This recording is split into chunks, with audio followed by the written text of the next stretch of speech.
Hi, my name is Darian Mosnine. I work at UC San Francisco, and I'm going to be discussing defining mouse trigeminal neuropathic pain behaviors through manual and automated analysis. So how do we identify pain? In the clinic, a patient comes in and verbally tells the doctor that they are experiencing pain. They may say their head hurts or their back hurts. However, when it comes to research in mice are nonverbal. Researchers have to use behavior tests to identify pain-related behaviors. In the case of testing hypersensitivity to light touch, an experimenter will apply a von Frey filament to the face of the mouse and score the head withdrawal stimulus as a metric of pain. However, this is done by a single experimenter, and it's done during the experiment, which can lead to experimenter bias, reducing the reproducibility of results across experimenters and across labs. Also, mice move around a lot, so to get controlled stimulus delivery, the mice usually are restrained in a glove, which can cause restraint-induced stress, changing the behavior output of the animal. This is a more recent study where you see this restraint being used as well. So to recap, the current facial pain behavior tests risk experimenter bias and involve stress-inducing restraint. Here at UCSF, I've constructed this unrestrained behavior setup, in which involves a cup shelter where a mouse sits in the cup and it can freely look around. It can even turn around completely. And then there's a camera which films behavior for downstream behavior analysis. This picture is showing you an example of what that setup is capturing. And my lab studies preclinical models of trigeminal neuralgia, which is a chronic neuropathic pain condition characterized by hypersensitivity to light touch. And so we perform a surgery on our animals, which creates this hypersensitivity to light touch. And we first manually assessed the pain behaviors. So we used that von Frey filament, which I discussed earlier. And if you look to the left of the screen, I'm going to show you a video. This is a mouse responding to light touch before injury. And then in the center of the screen, this is the same mouse responding to the same stimulus 1 week after injury. And the clearest change in behavior is there's this excessive facial rubbing. And if you have experimenters watch these videos and manually count the evoked rubbing across 5 ipsilateral stimulations, you see an increase in the rubbing after injury. The 2 different traces you see are 2 different forces of stimuli. However, we also want to get a more unbiased approach at quantifying behavior. So I created this model using a software called Deep Lab Cut that allows us to track different body parts of an animal. And this is the same video I showed earlier. These colorful dots you see are the computer tracking different parts of the eyes, the nose, whisker pad, and the paws of the animal.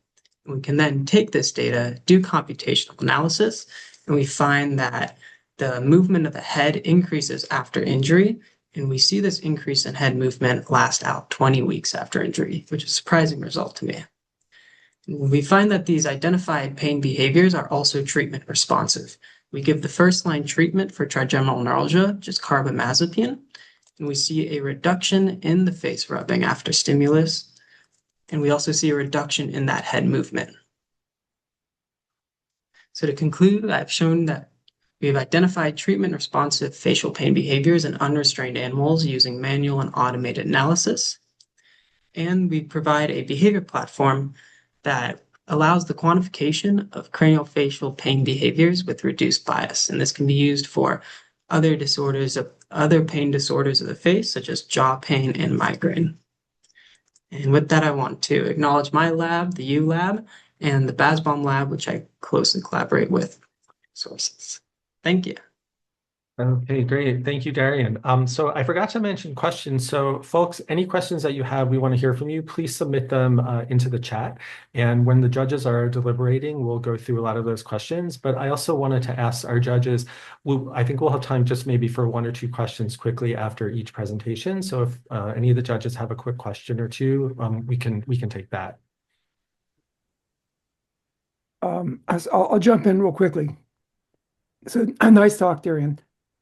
You didn't mention what type of pain stimuli you're doing, and was it just one type of pain stimulus this uh, capture system will Yeah. work for? Is it multiple? Is it acute? Is it chronic?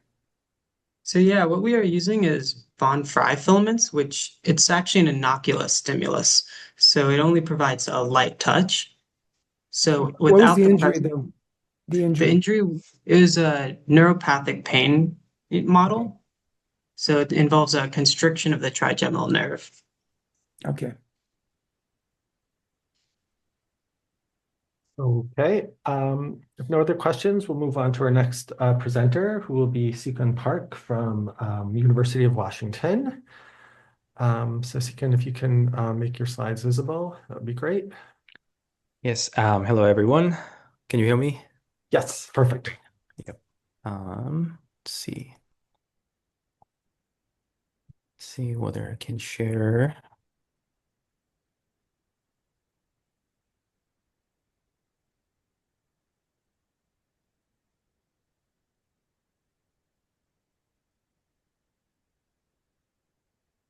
Can you guys see my slides? Yes, perfect. Yep. Is that okay? Yeah. Okay. Thank you for having me here. It's a pretty honor to be in these meetings. My name is Sekun Park. I'm working in Dr. Richard Parmil Lab in University of Washington and Howard Hughes Medical Institute. I'm going to talk about my recent work titled as here. Firstly, I'd like to talk about the pain continuum, which is three categories of pain, and this is kind of unfamiliar term. Nociplastic pain refers to pain arising without obvious injury, or the pain continuing even after the injury is healed. The right side is the symptoms of the migraine. As you see over here, the migraine are not just only belongs to one category of the pain. This is actually the complex overlapping pain conditions. The allodynia and affective motivational symptoms are key features of the migraine, which impacts on a lot the patient's life quality, but is tough to treat with the conventional drugs. Among the neural pathways underlying the migraine, our focus is the parabrachial nucleus in the brain and brainstem. Because the parabrachial nucleus serves as a central hub of the pain processing, and we are particularly interested in calcitonin gene-related peptide expressing neurons in the PBN. This is because we've shown that these parabrachial CGRP neurons participated in nociceptive pain processing and also neuropathic pain processing. To figure out whether these neurons are also participated and play a role in nociplastic pain, we decided to selectively activate these neurons by using the DREAD systems, which is using the viral delivery of the designed receptors, which is exclusively activated by the designed drug. And we deliver this protein into mouse PBN brain regions. These allow us to selectively activate CGRP neurons without touching any other neurons.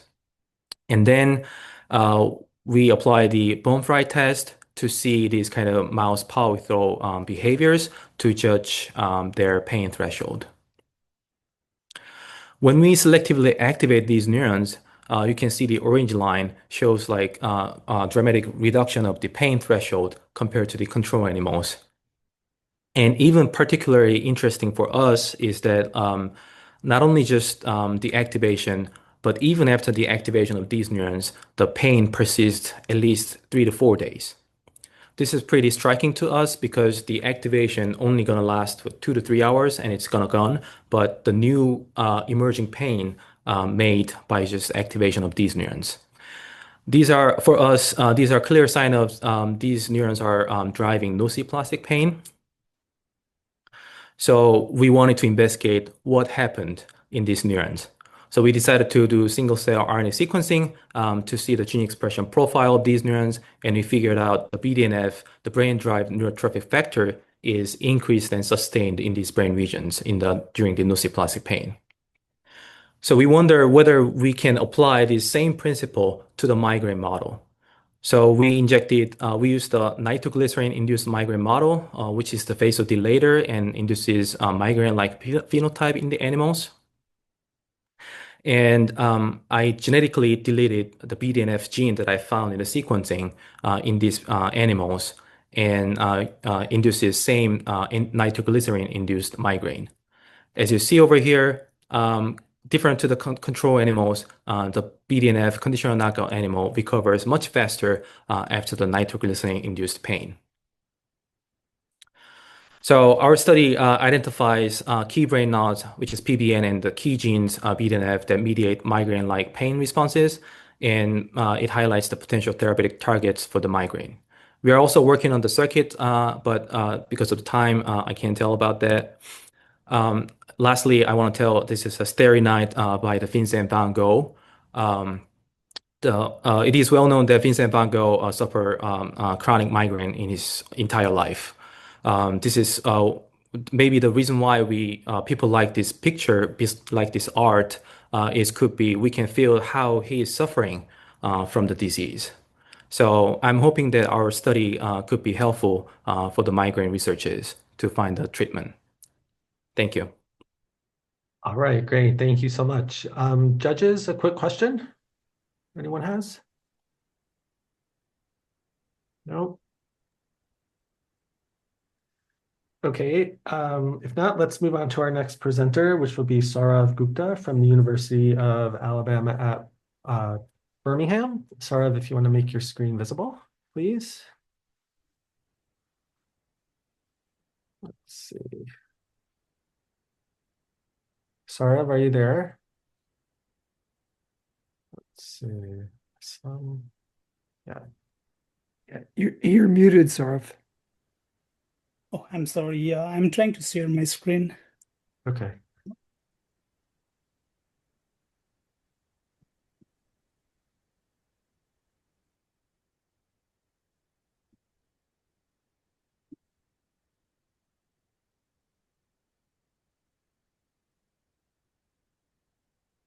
Okay, looks like it is not allowing me to share. Is something problem with the with my Zoom or something like that? Okay. Do you want me to bring them up on my end? Yeah, that will be great. Okay. Let's see if this works. Let me share my screen for you.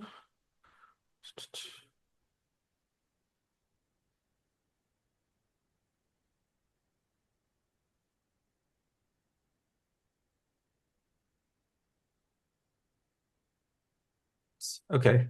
So sorry, when you're ready to move to the next slide, just say next slide, please, and I'll forward it for you. Oh, okay. Yeah, I apologize for this inconvenience. So I'm Saurav Gupta. I'm in Dr. Gould lab at University of Alabama at Birmingham. So can you go to the next slide, please? So so here, like I'm trying to study this, during this chemotherapy drug, oxaliplatin, that usually causes this mechanical hypersensitivity and mechanical allodynia. So in use that even a light touch to the face feel painful. So here I'm proposing that like most of the studies are done in the C and A delta fiber, and I'm proposing here the trigeminal Aβ-nociceptors. They are playing important role for this increased excitability and mechanical hypersensitivity, which is driven by two key ion channels, NaV1.8 and the piezo2. Can you go to the next slide, please? And at first, like many people think this chemotherapy drug oxaliplatin only occurs in the extremities like a hand and the fist, but here is a study which says like it's also happening in the orofacial region. So if you see this is fascia, like painful sensation is more common in the facial region rather than than compared to the extremities. So can you go to the next slide? So for the material and methods, so we have these behavior studies in the orofacial region, electrophysiology, and the molecular biology. And for this, like we are extracting TG and we'll be using this NaV1.8 Cree YFP mice. So these are the YFP like fluorescence neuron which expresses NaV1.8, and we are using this as a marker, and we'll be recording from all type of these neurons. Can you go to the next slide, please? And this is one of the bone freight tests which we did like for the cell, you use the cell turning tube. And I think Darian mentioned about this test earlier as well. So in this test we did in the orofacial region, and after oxaliplatin treatment, we did see a significant increase in their mechanical sensitivity. If you can go to the next slide, please. And can you play this? If you go next. Okay, yeah, here you can see that we are applying this bone freight filament to the orofacial region, and just with one application, this will show that eye tightening. So which is as a like a marker for this ongoing pain. And can go to the next slide. And if you see this like a eye tightening, if you see this is like, like a blue color is in the control condition. And in this control condition, this is wide open, but after oxaliplatin treatment, it's showing the narrowing and the frequency distribution shifted to the left side. And if you see this ongoing pain is going up to 4 minutes. So this like pain is really persistent and becoming really like severe. If you can go to the next slide, please.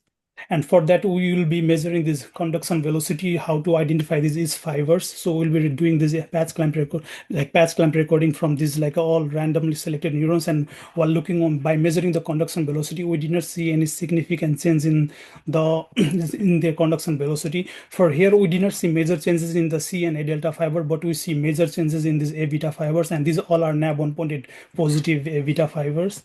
And if you go to the next slide, please. And we see this increase in excitability, which is driven by this significant reduce in this epi-rheobase. If you see the less current is required to evoke an action potential, and also less voltage is required, like it's become more negative, more depolarized, and less current is like required to excite these neurons, showing very hyper excitability. And if you go more, if you can, there's a epi width also becoming narrow. It means these neurons are firing very rapidly. If you go to the next slide, so this rapid effect is shown in this frequency distribution, in this frequency, like firing frequency. If you see at 20 hertz, 100 and 500 hertz, so they are showing significant increase in their firing frequency, showing they are very hyper excitable. Like this, like a NAV1.8 positive A beta afferent is showing very hyper excitability.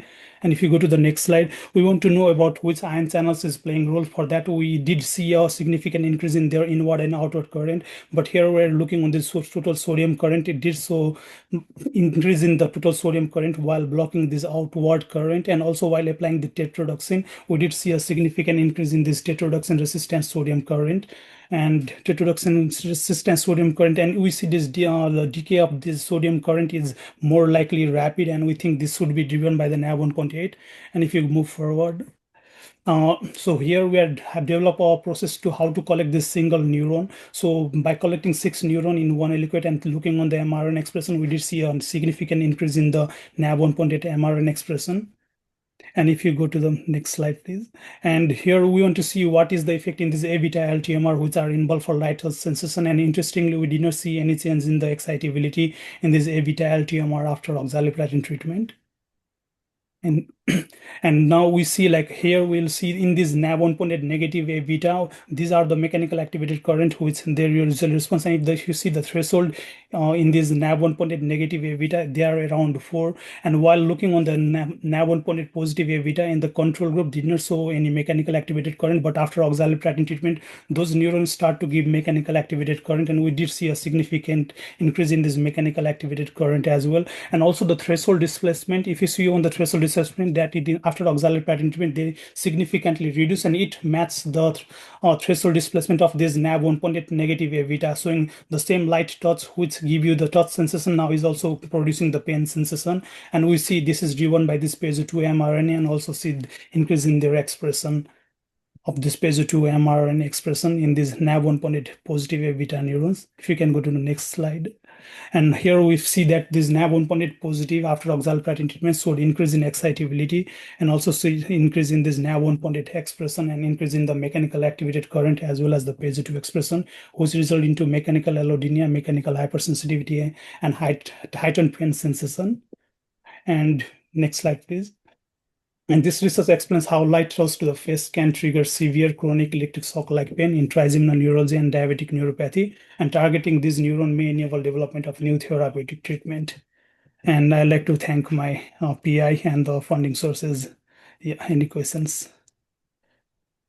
Hey, great. Thank you. Any Thank questions you. from our judges? Oops. No? Okay, so let's go to our next presenter, who will be Xiaobo Liu from Texas Tech. Get your slides up. Go.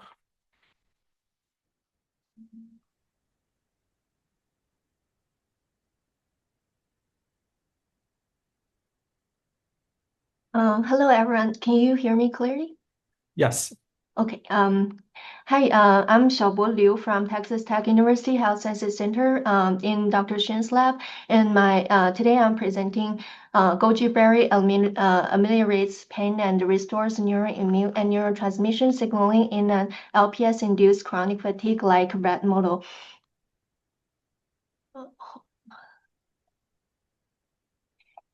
So goji berry has been used as a traditional integrative medicine in East Asia for centuries, and it is enriched in bioactive compounds with anti-inflammation, antioxidant, and the neuroprotection properties. Well, chronic fatigue syndrome is characterized by systemic inflammation, and about 70% patient experiencing chronic pain, and it is also highly comorbid with migraines. However, there are limited treatments, and the mechanism is unclear. So our objective is to examine goji's effect on CFS-related chronic pain and the underlying mechanism. Therefore, our hypothesis is that the dietary goji berry supplementation would attenuate pain hypersensitivity and restore neuroimmune and neurotransmission signaling across brain regions in an LPS-induced chronic fatigue-like rat model. We randomly assigned 20 SD male rats into 3 groups, with control and LPS receive regular diet, and the goji group receive 1% goji powder in their diet. And we give them injections for twice a week for 6 weeks, and the control group receive a PBS injection, while the LPS groups receive the LPS injections, and we use the Fong-Free test as the indicator for model development and the pain sensitivity. From this bar graph, we can see that the LPS significantly reduced the pulse withdrawal threshold, which meaning it increased the pain hypersensitivity, while the goji were able to alleviate the pain hypersensitivity induced by the LPS. And so we collected their different brain regions, and we selectively choose the 3 brain regions related to chronic pain, which is frontal cortex, amygdala, and the hippocampus. And we use the RT-qPCR to evaluate gene expression levels related to glial activation, neurotransmission, neuroinflammation, and the mitochondrial functions. And from the heat map showed the full change, relative full change in the control groups and the LPS groups, also the goji group and the LPS groups. So the control is set as 1. And from here, we can see that in the hippocampus, from the cortex, the LPS significantly increased the neuroinflammation and the neuroimmune markers, while the goji reversed the effects. However, in the hippocampus, only the IL-1 beta were regulated in a similar pattern. And we found that the goji proactively enhanced the antioxidant markers that protect the system from oxidative stress. And we also found that the LPS upregulated glia activation genes, EBA1 and GFAP, in the frontal cortex, while goji were able to reverse the effect. However, in the hippocampus, only the GFAP were activated by LPS, while from the cortex, the mitochondrial fusion gene OPA1 and the mitochondrial biogenesis gene PGC1 alpha were both downregulated and were reversed, but downregulated by LPS, but reversed by the goji diet. While in the hippocampus, only the PGC1 alpha were regulated in a similar pattern. And furthermore, we were interested in if the systemic inflammation actually altered the glutamate and the GABA transmission. So we selected several gene related to the glutamate and the GABA transmission, and we found that in the frontal cortex, VGlut1 for glutamate transportation and the GAT1 for GABA reuptake were downregulated by LPS, while Golgi reversed the effect, and in the hippocampus, only the GABA receptors were downregulated by the LPS, while the Golgi were able to reverse the LPS-induced infection expression. And here shows the gene expression in the amygdala, and here are some genes shown in the previous slides. And we also include some neuron plasticity genes, and we included the NMDA receptor and the tight junction. And we found that the Golgi reversed the LPS-induced downregulation of various genes in the amygdala. So we concluded that the Golgi berry alleviates pain hypersensitivity, potentially via counteracting multi-molecular signatures induced by LPS in various brain regions, with several effects exhibiting regional specific patterns. And these findings underscore the potential of dietary approaches to influence systemic inflammation and pain physiology. And this work provides a mechanistic rationale for future clinical studies evaluating dietary strategies in pain. And they also, because Golgi is a widely accessible and affordable food, it offers a practical and patient-friendly approach to complement standard pain management. And there's my lab information, and thank you for your time, and I'm ready for questions. Okay, great. Thank you. Any questions from the judges? No? Okay. So thank you. So that was the fourth talk in the pain section. So thanks to all of you. So we're going to move on to our next category now, which is migraine. And our first presenter will be Taylor Rees from the University of Birmingham in the UK. Taylor, please get your slides up. All right. Cool. Can you guys, oh, that's exciting. Can you hear me and see everything okay? Yes. Awesome. So my name's Taylor. I'm going to talk about some work that I did on the International Headache Society Fellowship at King's College London, looking at mechanisms potentially involved in menstrual migraine.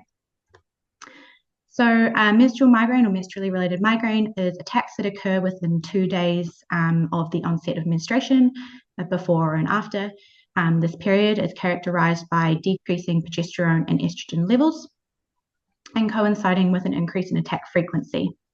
And these migraine attacks are also longer, more severe, and harder to treat and resistant to current therapeutics. But the mechanism underlying this increased severity and frequency is currently unknown.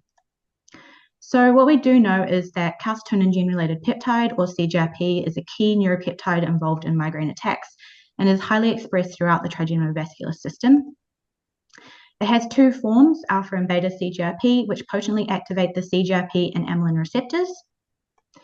The related peptide amylin is also reported to play a role in migraine and can activate the amylin receptors as well. And we know that exogenous estrogen and progesterone, as well as things like ovarectomies, can modulate CGRP expression in these tissues and circulating levels in the plasma and blood. So this suggests that female sex hormones and potentially their cycles could be mediating trigeminal vascular sensitivity through modulation of these CGRP systems, both at the peptide and receptor level. So my project aimed to research this. I used male and female SD rats. I used vaginal cytology to identify the female cycle stage for each of my rodents. Although the female cycle in rodents is different from humans, it does have this period of falling progesterone and estrogen just prior to estrus, which is similar to what we see in prior to menstruation in humans. I focused on two parts of the trigeminal vascular system, the TG and the trigeminal cervical complex, or TCC, and dissected out these tissues from my rats and quantified mRNA expression of the receptors and peptides in this family using mRNA extraction, conversion to a cDNA library, and quantitative qPCR, as well as looked at changes or any potential changes in CGRP release from these tissues in an ex vivo culture model looking at both the basal amount of CGRP released from these tissues and stimulated release in response to potassium chloride, and quantified the CGRP using well-validated CGRP ELISAs, or ELISA specifically. So this is just a really high-level overview of the key significant results. But first, just a comparison between the TG and the TCC. In the TG, there was significantly higher expression of the peptides, alpha and beta CGRP, as well as amylin, whereas in the TCC, we had significantly higher expression of the receptor subunits CLR and CTR. In female rats, the TG of female rats, there was significantly higher expression of beta CGRP, mRNA, and the amylin receptor component, calcitonin receptor. In males, there was no significant differences between male and females for TCC. And when looking at the female cycle, there was significantly higher beta CGRP and amylin receptor subunit CTR expression in the estrus cycle, in the estrus stage, compared to the other female cycle stages. And again, this was only in the TG and no significant differences across the cycle for the TCC. Next, looking at CGRP release.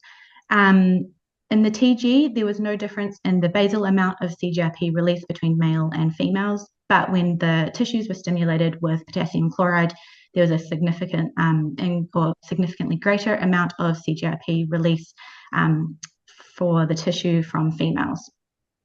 But we didn't see any sex differences in the basal or the stimulated release from the TCC. And then focusing on the female cycle stages, there was a relatively higher amount of CGRP released in TG tissue from female rats that were in estrus compared to the other three female cycle stages. And this difference was only seen in the TG and not the TCC. So overall, there are tissue, sex, and cycle-specific expression patterns for the CGRP peptide and receptor family in rodents. There are some small differences in CGRP release from these tissues between males and females and the female cycle stages. This suggests that normal cyclical changes in the female sex hormones can potentially be influencing CGRP biology. It also indicates there may be increased expression of beta CGRP and amylin receptor subunits and consequently amylin receptors, suggesting they could potentially play a role, or a greater role in menstrual migraine. And if that is the case, targeting these peptides and receptors could be a novel treatment strategy for menstrual migraine as well. So I just want to thank everybody at KCL and the International Headache Society for funding this research. Okay, great. Thank you very much. Just a clarifying question. When you compared the male and the female, were you comparing which stage to the male? Which estrus stage? It was grouped. So like all of them pulled together, all of the female pulled together. Okay, great. Thanks. And I have a quick question too, Taylor. Yeah. Did you look at CLR and the ramps? Yes. Okay. And so there's no change in, I assume, if you didn't report a change, there's no change, or it was not detectable, or? There was the only significant difference in CLR or ramp expression that I saw was when I compared between TG and TCC. Okay. There was no sex differences or cycle stage differences from, at least from the rats that I had and the with the N that I had. And a rather pointed question, sorry, but how confident are you that you're actually measuring amylin? Because it's reported previously that rodent TG doesn't have amylin. Yeah. So the in terms of like the primer design, the sequences for the amylin primers doesn't have an amplicon on either the alpha or beta CGRP mRNA. Right. I also validated that it could detect amylin in pancreas, but there's probably, like 25 other validation steps that you could do to be 100% sure. So this is tentatively amylin, but could potentially just be cross-reactivity. So I just have to do extra A key would be to sequence the product from the TG. Yeah. That would Yeah. let you know for sure. That would be ideal, yeah. All right, thanks. Okay, great. Thanks, Taylor. So our next talk, which will be the second talk in the migraine section, will come from Yoshihiro Kiraoka at UCLA. Yes. Okay. Let me share the. Can you guys see it? Yes. Okay. So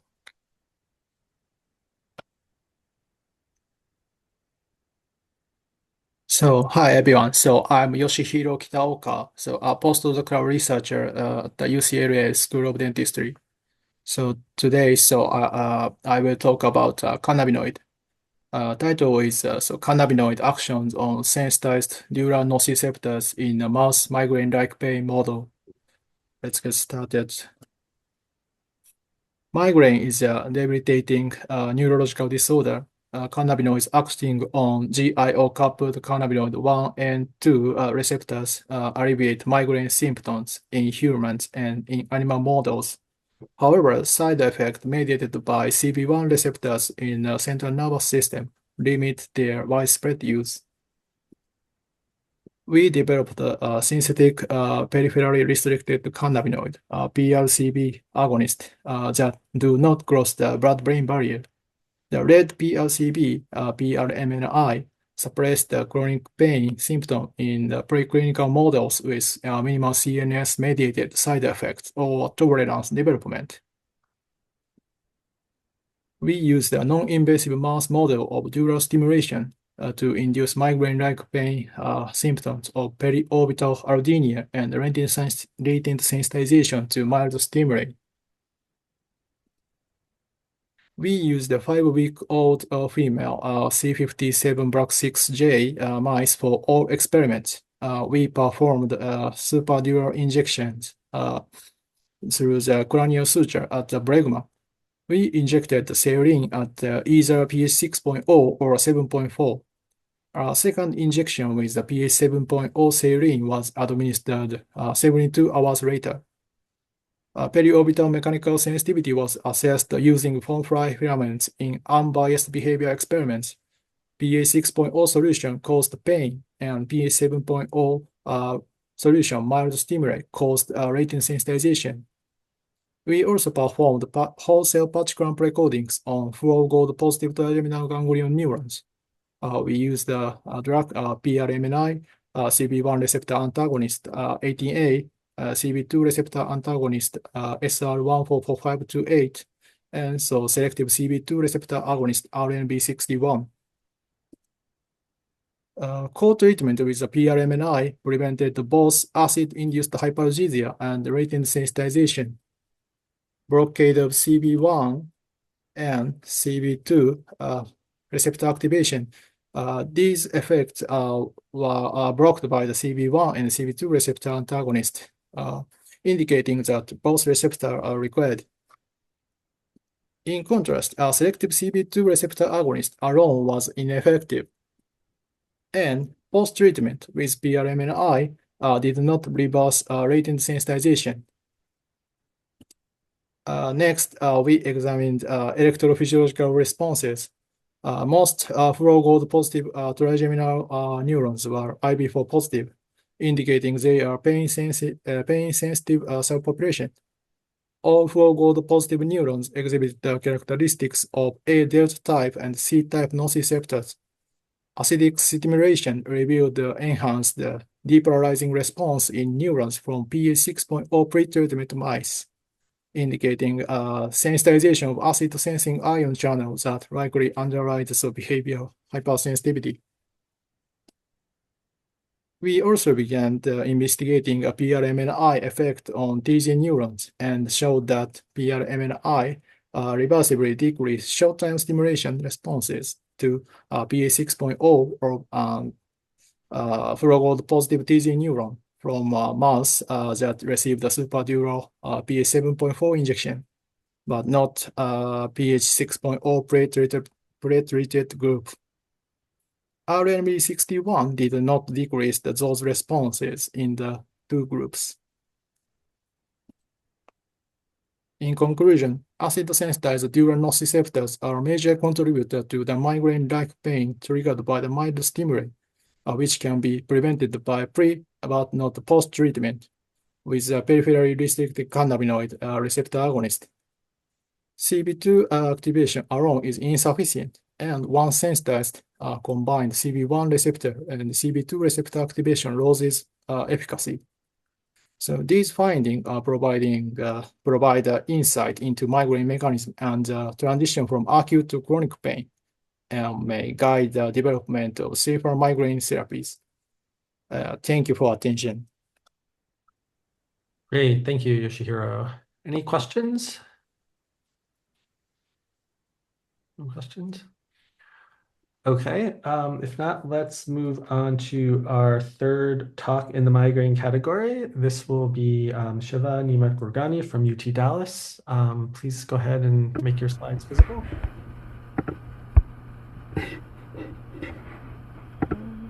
Can you please stop sharing? Oh, yeah.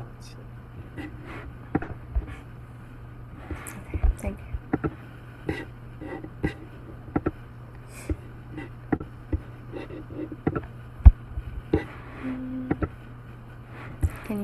Can you see my screen? Yes. Okay.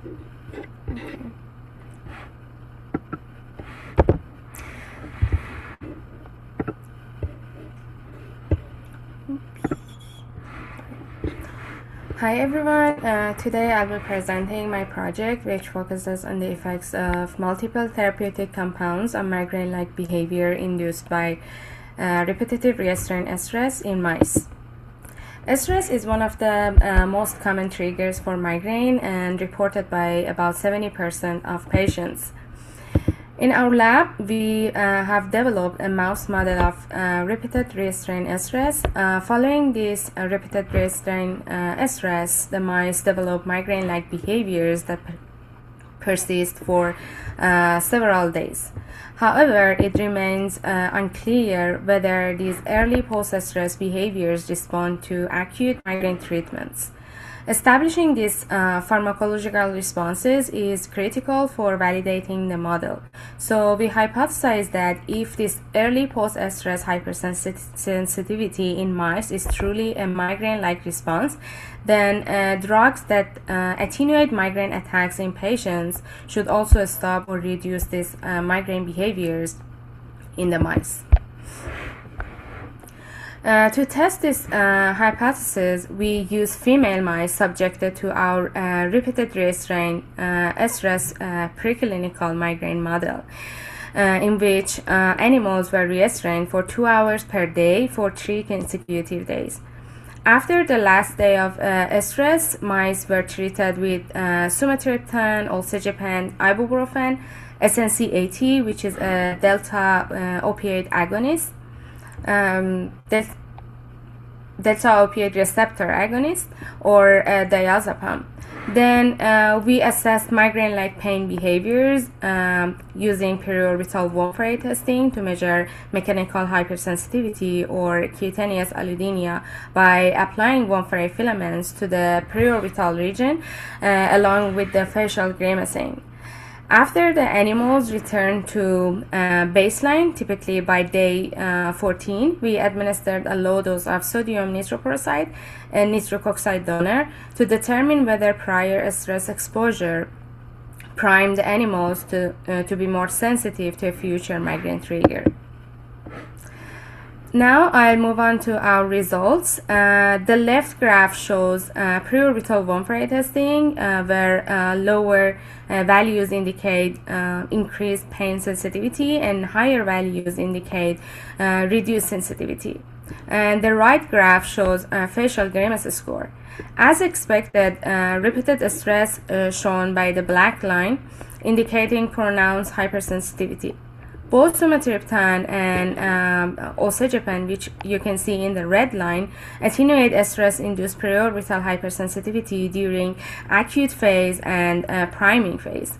In addition, olcegepan also reduced grimace score and showed the strongest overall effect, highlighting a major role for CGRP signaling in stress-induced migraine-like pain.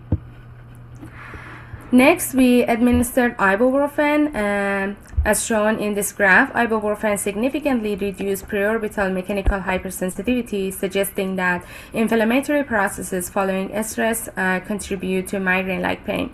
However, unlike olcegepan, ibuprofen didn't improve facial grimacing.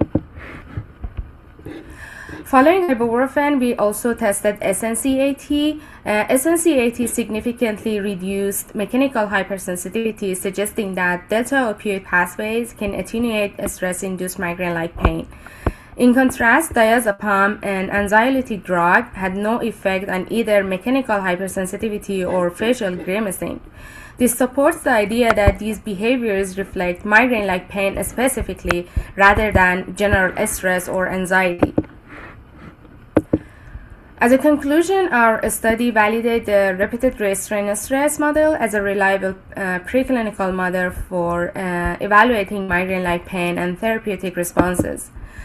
Our findings demonstrate that CGRP signaling and inflammatory mechanisms may play roles in early post-stress migraine-like behaviors, supporting the clinical efficacy of CGRP targeting therapies and NSAIDs. Also, we indicate that delta opioid receptor signaling, rather than anxiety-related mechanisms, may contribute to early post-stress migraine-like pain. So here is the implications of my study. First, understanding this phenomenon could inform prevention strategies, such as early intervention during stressful situations. Our study establishes a translational model of stress-induced migraine and shows that this pain state responds to established migraine therapies. Together, these results may guide the development of more effective treatments of stress-triggered migraine. And finally, I would like to thank my PI, Dr. Russo, and all the lab members. Thanks. Great. Thanks, Shiva. Any questions? No questions? Okay. I want to say everyone's doing a great job, by the way, in terms of the timing of your presentation. So that's great. So we have our fourth final talk, at least in our migraine section. So next up will be Holly Crowder from Georgetown. So Holly, please go ahead. Excellent. Hi, everybody. Okay. Can everybody see my screen? Yes. Okay, fabulous.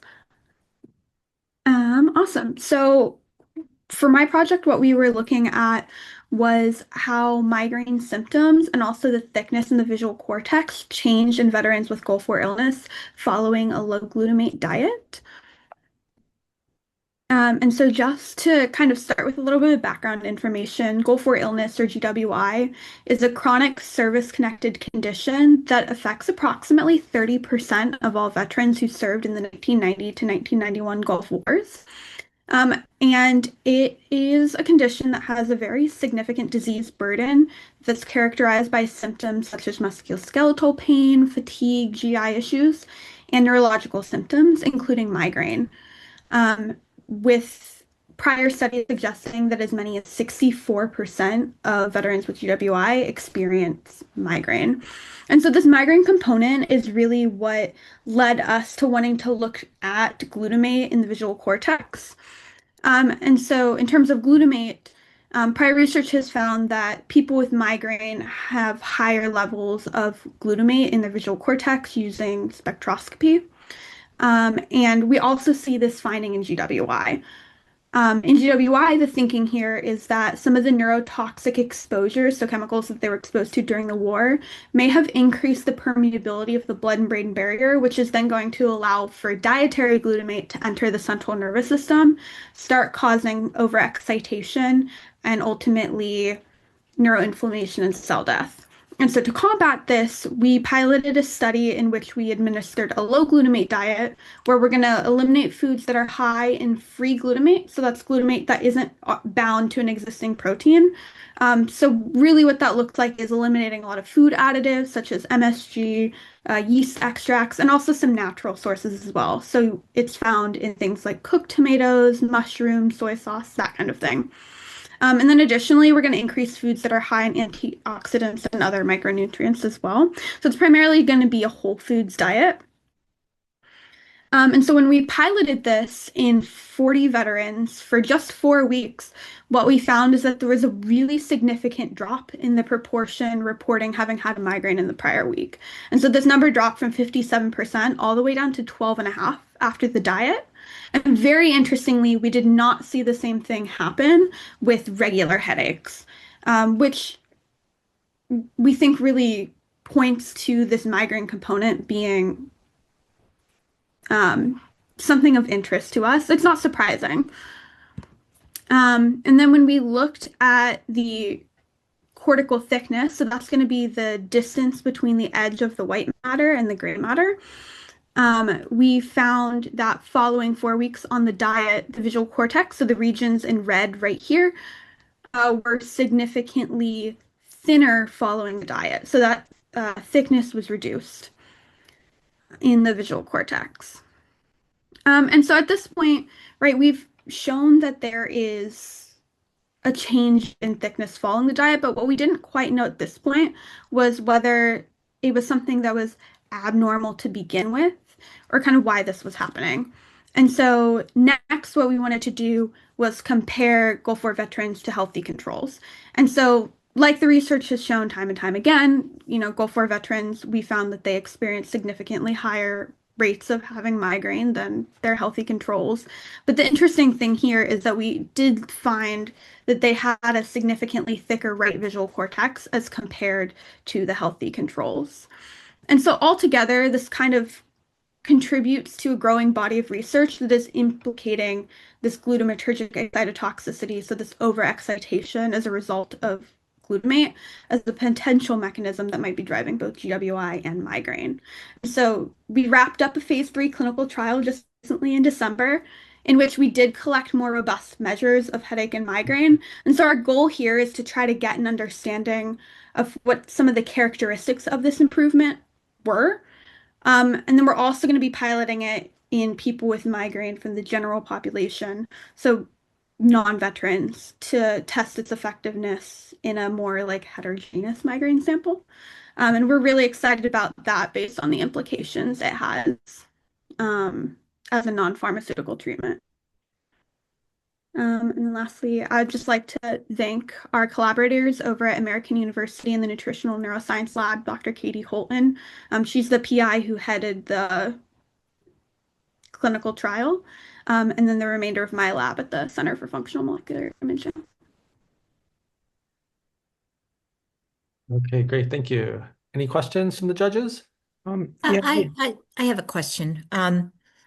That's a very nice presentation, very interesting data. It was a lot of data, and I just had a question. So for this particular abstract that you presented, what was your you showed a lot of things that sort of led you to look at some of the things you were looking at, but what was your hypothesis? Yeah, so our hypothesis was that we were going to see a reduction in cortical thickness in the visual cortex, and also that we were going to see thicker visual cortices in Gulf War veterans as compared to controls. The thing I forgot to mention was that this is a finding that we had seen in people with migraine having it. The data is a little bit all over the place, I think probably because of the heterogeneity in migraine. But several studies at this point have found thicker visual cortices in people with migraine as compared to controls.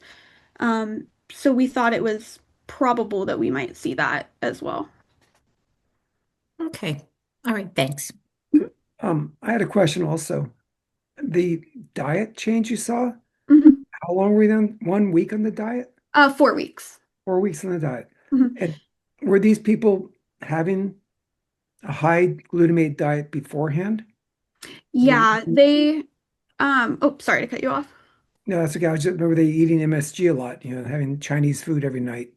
Yeah, they there was a wide variety in the amount of glutamate in their diets before. We did collect a food frequency questionnaire at baseline to measure the amount of foods that they were consuming. In general, yes, the standard American diet does involve a lot of food additives. So across the board, transitioning onto the diet was a significant reduction for pretty much everybody. And the phase 3 trial you mentioned that's just wrapped up, Mhm. what was that looking at? It was the same thing. We did a delayed, oh my gosh, what's the word I'm looking for? A delayed start double crossover design. So they also were administered glutamate challenges. I didn't look at that data, but there was a double-blinded glutamate challenge as part of that study. But yeah, it was the same thing, 4 weeks on the diet. Okay, thank you. Of course. Okay, great. So before we move on to our final category, just wanted to mention again, everyone, if you have questions, please submit them in the chat. We'll have time for questions and discussions when the judges are deliberating. So please send any questions that you might have. Okay, so we're moving to our third and final category, trigeminal, we're just calling it. And our first presenter is Jerry Lee from the University of Toronto. Jerry, please go ahead. Sure, thanks. Okay, is it visible? Let's see. Not yet. There we go. Okay. Okay, am I good to just start anytime? Yes. Okay, sure, thanks. So hi everyone, my name is Jerry and I'm a PhD student in the Hodai Surgical Imaging Lab in Toronto, Canada. I'd like to thank the organizers of the Migraine Science Collaborative for giving me this opportunity to tell you more about our research titled Recovery Dynamics of a Neural Signature of Pain in Trigeminal Neuralgia Following Surgical Pain Relief. We work with patients who have a debilitating chronic facial pain condition called trigeminal neuralgia, or TN. It's sometimes called the suicide disease because of how intense the pain is. Patients almost universally describe TN as the worst pain they've ever felt in their entire life. This pain stops them from engaging in normal daily routines, such as eating, speaking, and brushing their teeth. Patients are almost universally prescribed medication to manage their pain. However, medication doesn't always work, and up to 50% of patients eventually need surgery to treat their pain. When that happens, patients will come into our neurosurgery clinic to speak with Dr. Hodai and get MRI scans of their brain before and after surgery. This leads us to one of our biggest challenges. If we look at these two brains, it's impossible for us to tell definitively which one has chronic pain. This means to analyze these images, we require more computational methods. We use a program called FreeSurfer to reconstruct the brain in 3 dimensions for analysis. And this allows us to model the brain using various physical properties, such as the thickness of the cortex or the volume of subcortical regions. We can either look at regions in isolation, like the hippocampus here in red, or analyze the entire brain at once, like in the top left. We also employ a branch of artificial intelligence and data science called machine learning to identify subtle relationships within our large imaging datasets that would not be possible with the naked eye alone. We essentially put brain MRIs into machine learning models and look for biomarkers or the effects of chronic pain, which we coin a pain signature. Previously, our lab has found that brain abnormalities in TN can recover after pain-relieving surgery, like a smaller hippocampus recovering in volume. This leads us to our hypothesis. If we imagine the health of the brain as being on a spectrum, then chronic pain, or TN before surgery, would be at the opposite end compared to healthy brains, differentiated by this pain signature. If these patients can have pain relief through surgery, then we would expect their brains to normalize and adopt a healthier phenotype. We started by extracting brain regions from several hundred images of healthy subjects and pre-surgery TN patients to train an ensemble of machine learning models, which in theory should provide more accurate results than any one model alone. We checked that the ensemble could properly do its job on an external dataset. Then we tested its ability to use this pain signature to explain differences between TN patients and age and sex-matched healthy controls before and after surgery. We first saw that the brains of 84% of TN patients appeared healthier after pain-relieving surgery. And when we look at the machine learning metrics before surgery, the ensemble could differentiate who had TN and who was healthy with a near perfect accuracy. However, after surgery, 29 patients were now fully reclassified as healthy. So in other words, for the ensemble, the brains of these patients were now indistinguishable from healthy brains. This next plot underlies the remaining 117 patients. Despite not being fully reclassified as healthy, their brain profiles still significantly shifted towards the healthy side after pain relief, contributing to that 84%. And we also verified that the pain signature in blue and purple lines was actually explaining variance in the data much better than a bare bones model without any particular optimization in the orange and yellow lines. Next, we now wanted to see what brain regions comprise the pain signature. We plotted the 15 most impactful cortical features here with the thickness of various insular regions appearing 4 times, highlighted by the asterisks, mapped onto the brains in C. In terms of directionality, in B, thickening of the right circular insular sulcus and thinning of the other 3 insular areas were more predictive of TN. For the top 15 subcortical features mapped onto the brains in C and D, a larger left accumbens area was much more predictive of TN. We also wanted to see this recovery process from a more intuitive perspective. Using nonlinear data decomposition, TN patients who were in pain before surgery in yellow clustered away from healthy subjects in blue, highlighting that there is a noticeable structural difference between their brains. And aligning with the results I initially showed, TN patients who had pain relief in red lay in between them, suggesting that their brains now appear more similar to healthy controls. However, when we decompose the data linearly, we can't really see clustering as clearly, so we believe that this normalization process is likely nonlinear in nature. And so to summarize everything, although these 2 brains may look visually indistinguishable to us, machine learning can actually detect clear and quantifiable differences between them. We found that various brain regions make up a chronic pain signature, and importantly, that this pain signature can recover after pain relief. This longitudinal study lays the foundation for more data-driven and mechanistic studies into the neural basis of TN and chronic pain, and ultimately we hope that with the help of machine learning we can help expedite prolonged treatment timelines and pave the way for more personalized medicine to augment clinicians. And I'd like to close off by thanking my lab for all their help during this project and our funding sources. And thank you everyone for your time. Great, thank you. Any questions? Yeah, great, thank you. How long after the surgery were the post-surgical images collected? Yeah, they were collected between 6 months and 10 months after surgery. Great, thank you. And okay. Also, I have one more. Do you have, was there any difference in the duration of the TN for patients? Yeah, so we've tried to kind of look at how the duration of having TN affects like their surgical outcome, for example, but we haven't really been able to find anything from that significantly changes how well they respond to surgery. Thanks. Okay, great. Thank you, Jerry. So our second talk in the trigeminal section also comes from your colleague at the University of Toronto, Abigail Wolfensund. Abigail, please go ahead.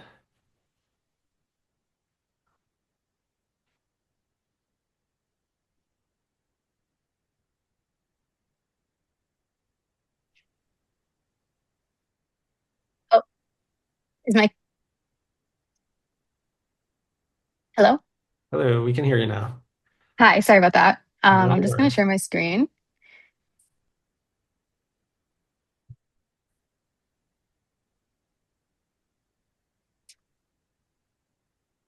Um,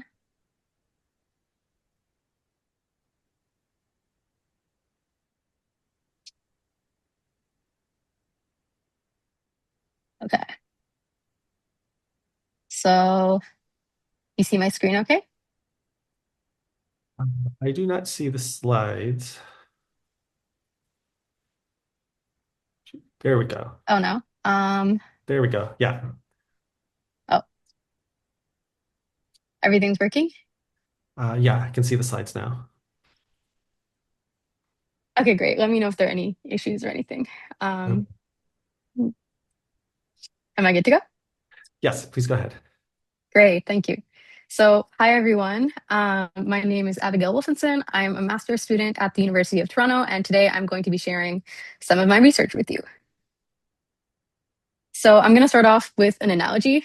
Imagine what would happen if suddenly your neighborhood stopped collecting everyone's garbage for maybe a month or some other extended period of time. Before long, trash would start to pile up on the streets. Everything would get dirty, unhealthy. It would be hard for daily life to function as it should. And eventually the whole neighborhood would suffer. Definitely not an ideal situation. And as it turns out, your brain is actually the exact same way. Every day, because of all the different things that your brain cells are doing, your brain ends up producing a level of waste. So things like broken down proteins, metabolic byproducts, inflammatory molecules, basically biological trash that needs to be cleared out. And so the lymphatic system is exactly what does that. To put it very briefly, it works by pumping cerebrospinal fluid, which is the clear fluid surrounding your brain, through brain tissue to pretty much just flush out the waste. And so this begs the question of what happens when your lymphatic system isn't working as it should. So predictably, just like trash piling up on city streets, waste would start accumulating in your brain. So dysfunction here has been associated with a lot of different neurological problems, for example, Parkinson's, Alzheimer's disease, traumatic brain injury, and even more. And interestingly, it's also been linked to things like poor sleep quality, brain inflammation, and aging. And as you may know, all of these are things that we see in many people living with chronic pain conditions. So research on the relationship between the glymphatic system and chronic pain is still in its early stages. So we were interested in studying it in the context of trigeminal neuralgia, or TN for short. Jerry already explained it a bit, but essentially TN causes severe electric shock-like facial pain that's some of the most severe pain known to medicine. There are surgical procedures that can relieve pain in many TN patients, which makes it a useful model for exploring the differences between pain and pain-free states at the neurological level. But we also still don't fully understand why some patients respond well to surgery while others continue to suffer. So there are still quite a few mysteries here, and we were interested in clarifying whether the glymphatic system might be a piece in this larger puzzle. So with all this in mind, we designed a study with two main questions. Firstly, do patients with trigeminal neuralgia have worse off glymphatic systems than pain-free, healthy individuals? And secondly, how might these dynamics be affected by surgery? To do this, we used MRI data that we acquired from over 100 TN patients who were being treated at our hospital. They each underwent a procedure called gamma knife radiosurgery, which is one of the more popular options surgically for treating TN. And we compared the neuroimaging data of these patients with data from a group of age and sex-matched healthy controls. And then we acquired follow-up imaging from a subset of these TN patients 6 to 12 months after surgery so that we could do a pre and post surgery comparison. And we also recorded the pain scores of our TN patients before and after their surgeries, which we used to determine whether they could be classified as responders or partial responders or non-responders for the sake of our study. And to evaluate the glymphatic systems of our subject, we used an imaging technique called diffusion tensor imaging along the perivascular space, or DTI-ALPS for short, that essentially lets us estimate how well fluid is flowing along the glymphatic system's transport or clearance pathway.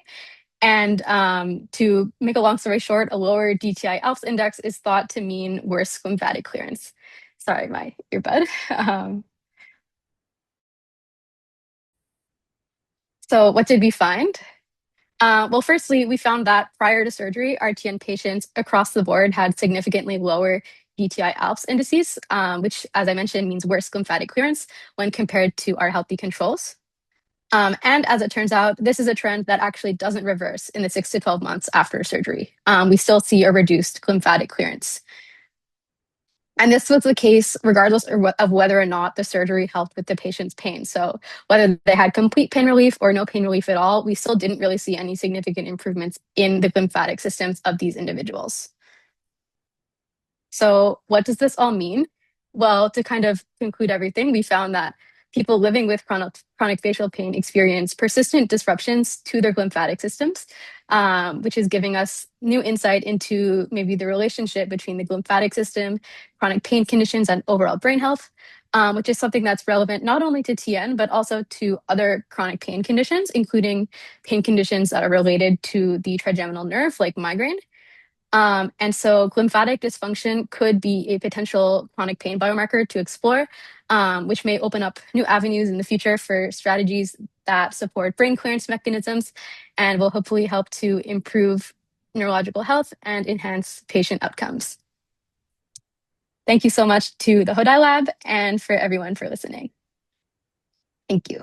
Hey, great. Thank you. Any questions? No? Okay, so we are at our final talk now in our third category and the final talk of the night. We have Christina and Rebecca. I'm not sure if I mispronounced your name. Please correct me if I did, Christina. My apologies. And Christina is from Tufts Medical Center. Please go ahead. All right. Let me just, every time I feel like we do this 1,000 times and it's new every single time. So much pressure being the last one. Let's see. All right. Can everybody see my screen? Yes, looks good. Okay, perfect.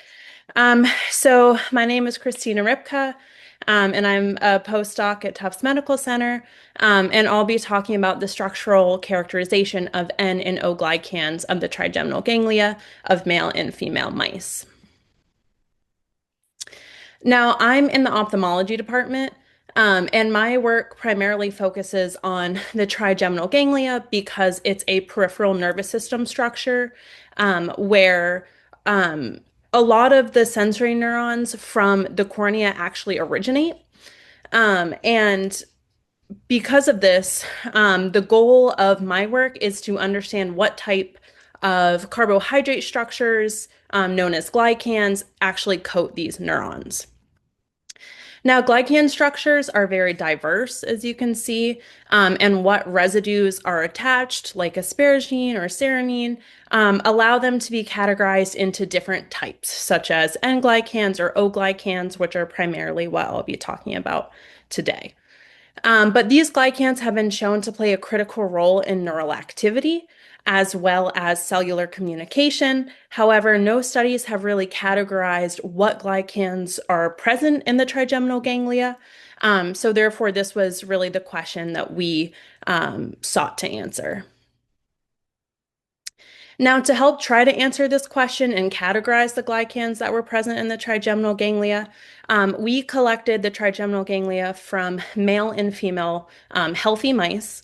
We extracted N and O glycans, which again are just two types of glycans, and we analyzed them using high-resolution mass spectrometry. In this case, we used PGCl-CM-SMS. And this ultimately allowed us to identify and then measure the different glycan structures that were present. Now, overall, mass spectrometry seemed to identify 58 unique N-glycans and 16 unique O-glycans. But in particular with N-glycans, these were mainly fucosylated, which is kind of these structures. That's a sugar modification that's really been linked to nerve signaling. And when we look at O-glycans, we see that these were mostly sialylated, which is this type of modification. And this sugar modification is really important for cell-to-cell communication.